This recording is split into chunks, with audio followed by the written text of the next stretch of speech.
Percy Jackson and the Lightning Thief. This is going to be chapter 1, and this is a book that has lots of pictures that goes with it. So there's Percy right there. And we're going to open up to some pictures. We'll get to that later. Let's go to the table of contents. And we're going to read, I accidentally vaporized my pre-algebra teacher. Notice there's 10, 22 chapters. I think that sounds about right. And this is chapter 1. Let's see if we can go in a little bit so you can read that better. There's a bus. I accidentally vaporized my pre-algebra teacher. Look, I didn't want to be a half-blood. If you're reading this because you think you might be one, my advice is close this book right now. I'm going to do that. I'm just kidding. Believe whatever lie your mom or dad told you about your birth and try to lead a normal life. Being a half-blood is dangerous. It's scary. Most of the time, it gets you killed in painful, nasty ways. If you're a normal kid reading this because you think it's fiction, great. Read on. I envy you for being able to believe that none of this happened. But if you recognize yourself in these pages, if you feel something stirring inside, stop reading immediately. You might be one of us. And once you know that, it's only a matter of time before they sense it too, and they'll come for you. Don't say I didn't warn you. My name is Percy Jackson. I'm 12 years old. Until a few months ago, I was a boarding student at Yancey Academy, a private school for troubled kids in upstate New York. Am I a troubled kid? Yeah, you could say that. I could start at any point in my short, miserable life to prove it, but things really started going bad last May when our 6th grade class took a field trip to Manhattan. 28 mental case kids and 2 teachers on a yellow school bus heading to the Metropolitan Museum of Art to look at ancient Greek and Roman stuff. I know, it sounds like torture. Most Yancey field trips were. But Mr. Bruner, our Latin teacher, was leading this trip, so I had hope. Mr. Bruner was this middle-aged guy in a motorized wheelchair. He had thinning hair and a scruffy beard and a frayed tweed jacket, which always smelled like coffee. I think that's a good thing. You wouldn't think he'd be cool, but he told stories and jokes and let us play games in class. He also had this awesome collection of Roman art, armor, and weapons, so he was the only teacher whose class didn't put me to sleep. I hoped the trip would be okay. At least I hoped that for once I wouldn't get in trouble. Boy, was I wrong. Let's move on to page 2. See, bad things happen to me on field trips. Like in my 5th grade school, when we went to Saratoga Battlefield, I had this accident with a Revolutionary War cannon. I wasn't aiming for the school bus, but of course I got expelled anyway. And before that, my 4th grade school, when we took a behind-the-scenes tour of the Marine World Shark Pool, I sort of hit the wrong lever on the catwalk, and our class took an unexplained swim. And the time before that, well, you get the idea. This trip, I was determined to be good. All the way into the city, I put up with Nancy Bobofit, the freckly, redheaded, kleptomatic girl, hitting my friend Grover in the back of the head with chunks of peanut butter and ketchup sandwich. Grover was an easy target. He was scrawny. He cried when he got frustrated. He must have been held back several grades because he was the only 6th grader with acne and the start of a wispy beard on his chin. On top of all that, he was crippled. He had a note excusing him from PE for the rest of his life because he had some kind of muscular disease in his legs. He walked funny, like every step hurt him. But don't let that fool you. You should have seen him run when it was enchilada day in the cafeteria. Anyway, Nancy Bobofit was throwing wads of sandwich that stuck in the curly brown hair, and he knew I couldn't do anything back to her because I was already on probation. The headmaster had threatened me with death by in-school suspension if anything had bad, embarrassing, or even mildly entertaining happened on this trip. I'm going to kill her, I mumbled. Grover tried to calm me down. It's okay. I like peanut butter. He dodged another piece of Nancy's lunch. That's it. I started to get up, but Grover pulled me back to my seat. You're already on probation, he reminded me. You know who could blame it if anything happens. Looking back on it, I wish I'd decked Nancy Bobofit right then and there. In-school suspension would have been nothing compared to the mess I was about to get myself into. Mr. Bruner led the museum tour. He rode up front in the wheelchair, guiding us through the big echoey galleries, past marble statues and glasses cases full of really old black and orange pottery. It blew my mind that this stuff had survived for 2,000, 3,000 years. He gathered us around a 13-foot tall stone column with a big sphinx on top and started telling us about how this was a grave marker, a steal for a girl about our age. He told us All right. He told us about the carvings on the sides. I was trying to listen to what he had to say because it was kind of interesting. But everybody around me was talking, and every time I told him to shut up, the other teacher chaperone, Mrs. Dodds, would give me the evil eye. Mrs. Dodds was this little math teacher from Georgia who always wore a black leather jacket, even though she was 50 years old. She looked mean enough to ride a Harley right into your locker. She had come to Yancey halfway through the year when our last math teacher had a nervous breakdown. From her first day, Mrs. Dodds loved Nancy Bobofit, and I figured I was devil spawn. She would point her crooked finger at me and say, "Now, honey," real sweet, and I knew I was going to get after school detention for a month. One time, after she'd made me erase answers out of an old math book workbook until midnight, I told Grover I didn't think Mrs. Dodds was human. He looked at me real serious and said, "You're absolutely right." Mr. Bruner kept talking about Greek funeral art. Finally, Nancy Bobofit snickered something about the naked guy in the steel, and I turned around and said, "Will you shut up?" It came out louder than I meant to. The whole group laughed. Mr. Bruner stopped the story. "Mr. Jackson," he said, "did you have a comment?" My face was totally red. I said, "No, sir." Mr. Bruner pointed to one of the pictures on the steel. "Perhaps you'd like to tell us what this picture represents." I looked at the carvings and felt a flush of relief because I actually recognized it. "That's Cronus eating his kids, right?" "Yes," Mr. Bruner said, obviously not satisfied. "And he did this because, well," I racked my brain to remember. "Cronus was the king god, and—" "God?" Mr. Bruner asked. "Titan," I corrected myself.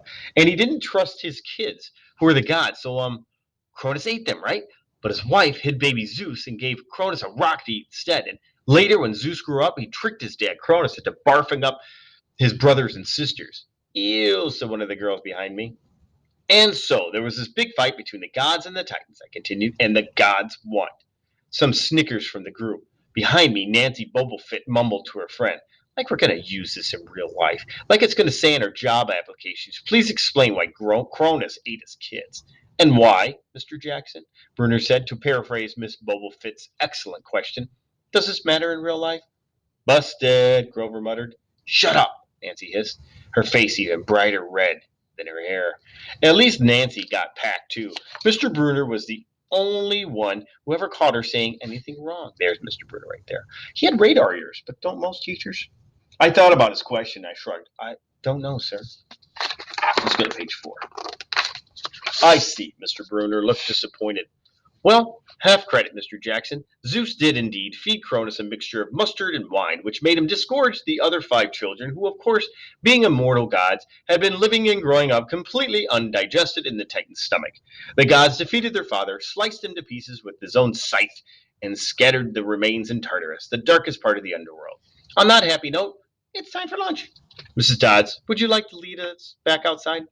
The class drifted off, the girls holding their stomach, the guys pushing each other and acting like doofuses. Grover and I were about to follow when Mr. Bruner said, "Mr. Jackson." I knew that was coming. I told Grover to keep going. Then I turned toward Mr. Bruner. "Sir?" Mr. Bruner had this look that wouldn't let you go. Intense brown eyes that could have been 1,000 years old and had seen everything. "You must learn the answer to my question," Mr. Bruner told me. "About the Titans?" "About real life and how your studies apply to it." "Oh, what you learned from me is vitally important.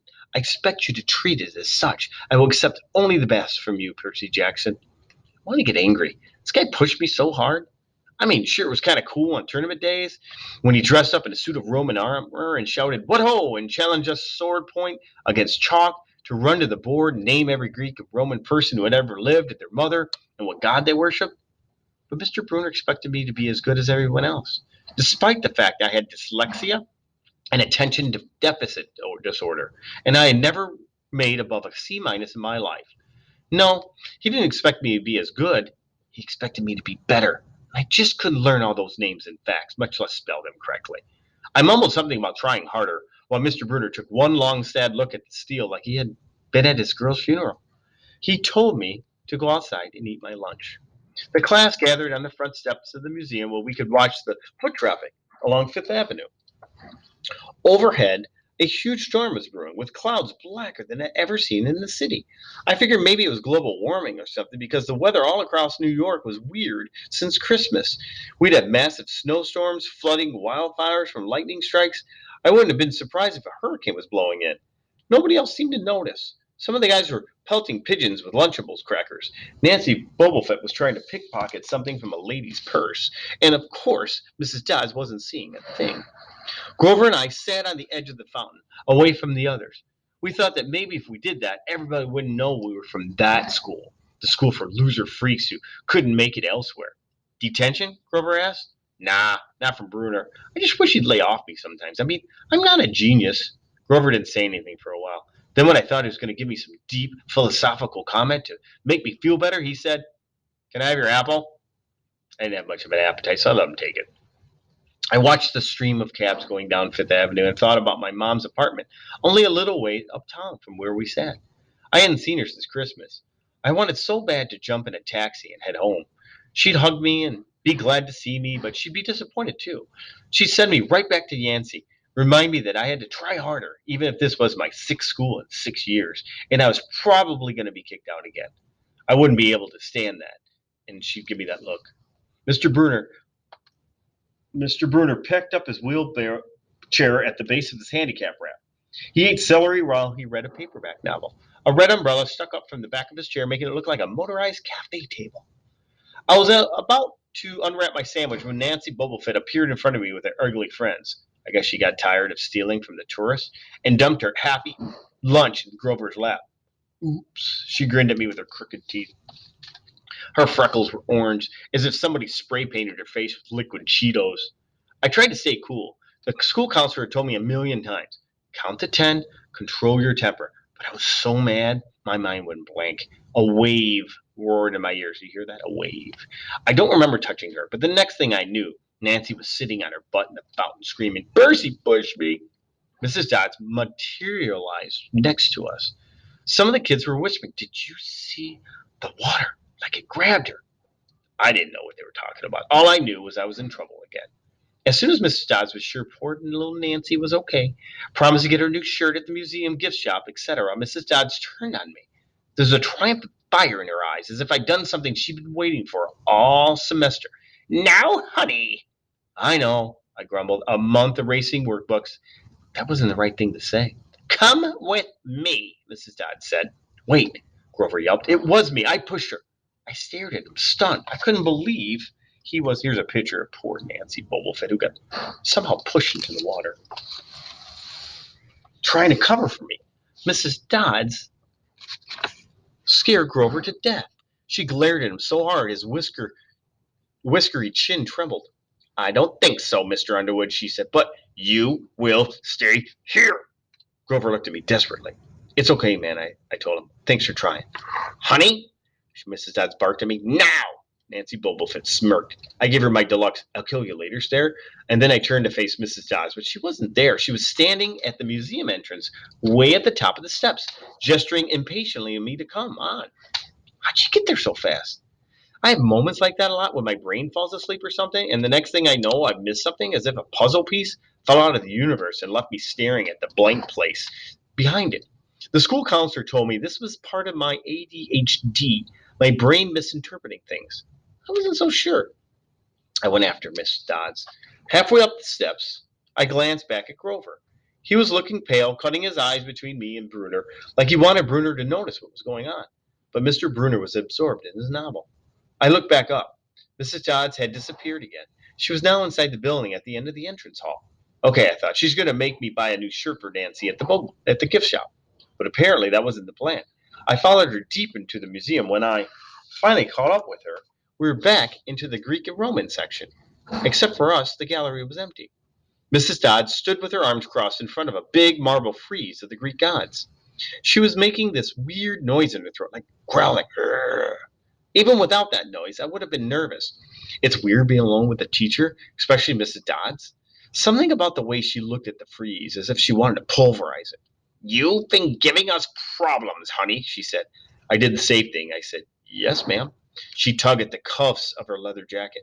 Did you really think you were going to get away with it? The look in her eyes was beyond mad. It was evil. She's a teacher, I thought nervously. It's not like she's going to hurt me. I said, I'll try harder, ma'am. Thunder shook the building. We are not fools, Percy Jackson, Mrs. Dodd said. It was only a matter of time before we found you out.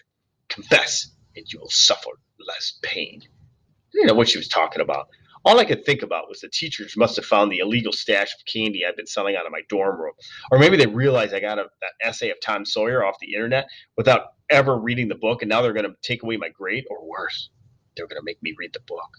Well, she demanded, ma'am, I don't. Your time is up, she hissed. Then the weirdest thing happened. Her eyes began to glow like barbecue coals. Her fingers stretched, turning into talons. Her jacket melted into large leathery wings. She wasn't human. She was shriveled. There's kind of a picture of what she turned into. Isn't that kind of cool? Let me zoom out a little bit. Look at that thing. That's the teacher. Like a hag with bat wings and claws and a mouth full of yellow fangs, and she was about to slice me to ribbons. Then things got stranger. Mr. Bruner, who'd been out in front of the museum a minute before, wheeled his chair into the doorway of the gallery, holding a pen in his hand. What ho, Percy! He shouted and tossed the pen through the air. Mrs. Dodds lunged at me. With a yelp, I dodged and felt talons slash the air next to my ear. I snatched the ballpoint pen out of the air. But when it hit my hand, it wasn't a pen anymore. It was a sword. Mr. Bruner's bronze sword, which he always used on tournament days. Mrs. John spun toward me with a murderous look in her eyes. My knees were jelly. My hands were shaking so bad I almost dropped the sword. She snarled, Die, honey, and she flew straight at me. Absolute terror ran through my body. I did the only thing that came naturally. I swung the sword. The metal blade hit her shoulder and passed clean through her body, as if she were made of water. Hiss! Mrs. Dodds was a sandcastle in a power fan. She exploded into yellow powder, vaporizing on the spot, leaving nothing but the smell of sulfur and a dying screech, and a chill of evil in the air, as if those two glowing red eyes were still watching me. I was alone. There was a ballpoint pen in my hand. Mr. Bruner wasn't there. Nobody was there but me. My hands were trembling. My lunch must have been contaminated with magic mushrooms or something. Had I imagined the whole thing? I went back outside. It had started to rain. Grover was sitting by the fountain, a museum map tented over his head. Nancy Bubblefoot was still standing there, soaked from her swim in the fountain, grumbling to her ugly friends. When she saw me, she said, I hope Mrs. Kerr whipped your butt. I said, Who? Our math teacher. Duh. I blinked. We had no teacher named Mrs. Kerr. I asked Nancy what she was talking about. She just rolled her eyes and turned away. I asked Grover where Mrs. Dodds was. He said, Who? But he paused first, and he wouldn't look at me. So I thought he was messing with me. Not funny, man, I told him. This is serious. Thunder boomed overhead. I saw Mr. Bruner sitting over his red umbrella, reading his book as if he never moved. I went over to him. He looked up a little distracted. Ah, that would be my pen. Please bring your own writing utensil in the future, Mr. Jackson. I handed Mr. Bruner his pen. I didn't even realize I was holding it. Sir? I said, Where's Mrs. Dodds? He stared at me blankly. Who? The other chaperone, Mrs. Dodds, the pre-algebra teacher. He frowned and sat forward, looking mildly concerned. Percy, there is no Mrs. Dodds on this trip. As far as I know, there has never been a Mrs. Dodds at Yancey. Are you feeling all right? And that is the end of chapter. Just a sec. Oh.